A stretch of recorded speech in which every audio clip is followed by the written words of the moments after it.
ముఖ్యమంత్రికి సమానంగా ప్రతిపక్ష నేతకు సమయం కేటాయించడం కుదరదని స్పీకర్ అయ్యన్న పాత్రుడు మరోసారి స్పష్టం చేశారు.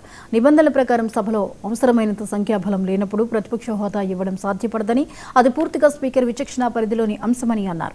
డిఎస్సీలో ఎలాంటి అక్రమాలు జరగలేదని, స్పోర్ట్స్ కోటాలో ఎలాంటి అవకతవకలు లేవని, ఆటల గురించి నటి రోజాకు బాగా అవగాహన ఉందని అంటున్న ఏపీ అసెంబ్లీ స్పీకర్ చింతకాయల అయ్యన్న పాత్రుడితో మా అమరావతి ప్రతినిధి కొండలరావు ఫేస్ టు ఫేస్. ఈ నెల 17 నుంచి ఏపీ అసెంబ్లీ సమావేశాలు ప్రారంభమవుతున్నాయి. వైసీపీ ప్రధాన ఎజెండా ప్రతిపక్ష హోదా ఇస్తేనే మేము అసెంబ్లీకి హాజరవుతామంటూ కూడా చెప్తున్న నేపథ్యంలో మనతో పాటు స్పీకర్ అయ్యన్న పాత్రుడు ఉన్నారు. సార్ చెప్పండి, వాళ్ళ ప్రధాన ఎజెండా ఈరోజు కూడా ప్రెస్ మీట్ పెట్టారు.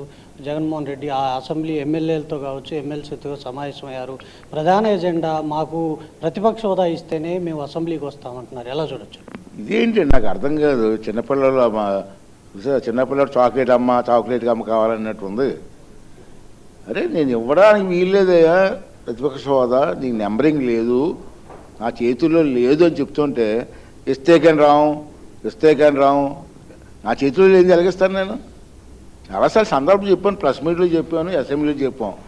నీకు నెంబరింగ్ లేదు, నెంబరింగ్ ఉంటే ఎందుకేమో కంపల్సరీ ఇచ్చి తీరాలి, అది రాజ్యాంగం ప్రకారంగా.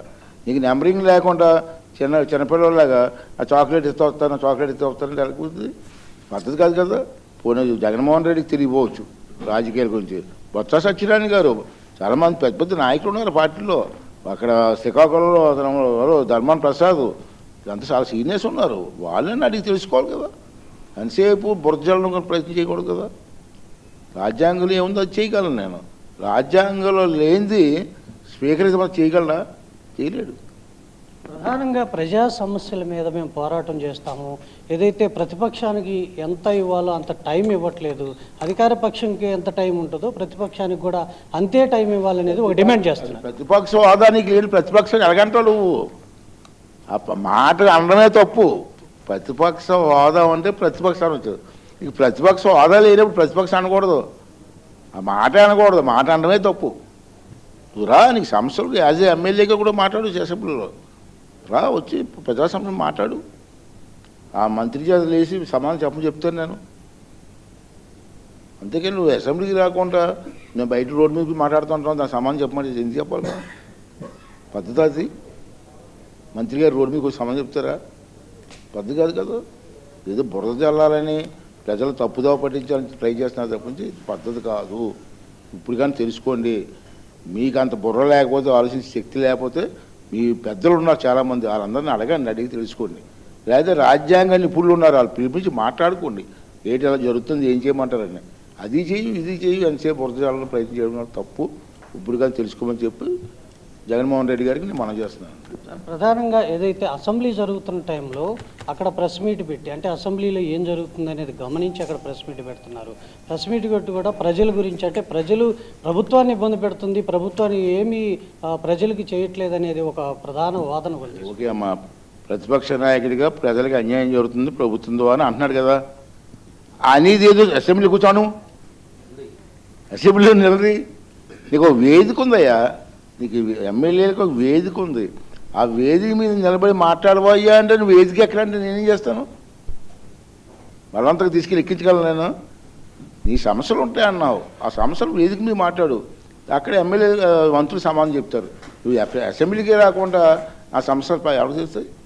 అది ఇప్పుడు కానీ తెలిసి అర్థం చేసుకొని ఒకసారి అసెంబ్లీకి వచ్చి మీ సమస్యలు మాట్లాడండి.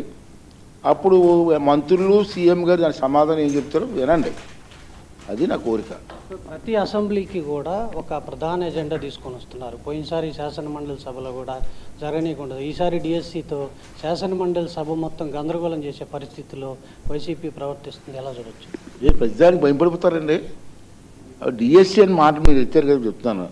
మన డిఎస్సిలో అన్యాయం జరిగిందని మీ ప్రెస్ వాళ్ళంతా అనుకుంటున్నారా? చెప్పండి, మీరు గుడ్లు మీరు చేసి చెప్పండి. ఎక్కడా అన్యాయం జరగలే. నేను కూడా సీనియర్నే కదా. ఎక్కడ జరిగింది? నీ టైంలో ఒక్క ఉద్యోగం చేసావయ్యా, ఒక డిఎస్సి పెట్టావయ్యా. ఇవాళ కష్టపడి ఇంతమంది కుర్రోళ్ళకి సుమారు 13,000 చిల్లర కుర్రోళ్ళు జాయిన్ అయ్యారు. వాళ్ళ మీద నిందేస్తావా? డబ్బులు ఇచ్చుకుంటున్నారంట. వాళ్ళు ఎంత కష్టపడి చదివి ఉంటారు?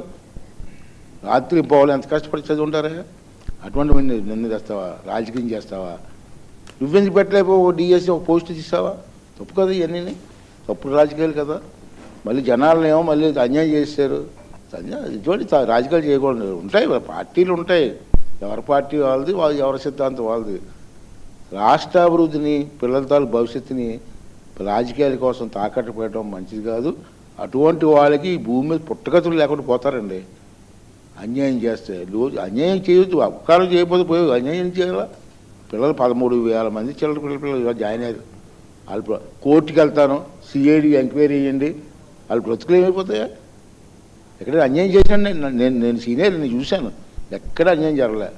స్పోర్ట్స్ కోటా గురించి నీకు స్పోర్ట్స్ అంటే తెలుసా? జగన్మోహన్ రెడ్డికి స్పోర్ట్స్ అంటే జగన్మోహన్ రెడ్డి తెలుసా? రోజా కబడ్డీ ఆడితే అదే స్పోర్ట్స్ అనుకుంటాడా?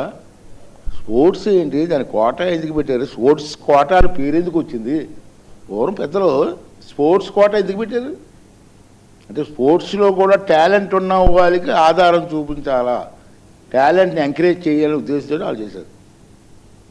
దాన్ని ఏమో స్పోర్ట్స్ కోటా అన్యాయం చేస్తారు. ఎలా చేస్తారే? వాళ్ళు చెప్తున్నారు, ఐఏఎస్ చెప్తున్నారు కదా, రమ్మంటున్నారు కదా, వచ్చి చూసుకోండి అంటున్నారు కదా, ఎందుకు వెళ్ళలేకపోతున్నావు? వెరిఫై చేసుకో. అన్యాయం జరిగితే అన్యాయం జరిగింది నిరూపించు. అంతేకాని ధర్నాలు చేస్తాం, కొడేస్తాం, తోసేస్తాం, రౌడీజం చేస్తాం అన్నది పద్ధతి రాజ్యాంగంలో ప్రజాస్వామ్య దేశంలో తప్పది. ఓకే, ప్రజా సమస్యలపై పోరాడాలంటే అసెంబ్లీ వేదిక ఉంది, అసెంబ్లీకి వచ్చి ఎలాంటి ప్రజల సమస్యలైనా సరే దాన్ని చూసుకోవచ్చు అంటూ కూడా అయ్యన్న పాత్రుడు చెప్తున్న పరిస్థితి. మరోవైపు ఎక్కడా కూడా రాజకీయం చేయకుండా దాని మాట్లాడే విధంగా కూడా ఉంటే మంచిదనుకుంటూ కూడా చెప్తున్న పరిస్థితి అయితే ఉంది. కెమెరా పర్సన్ పవన్తో కొండలరావు, అమరావతి నుంచి.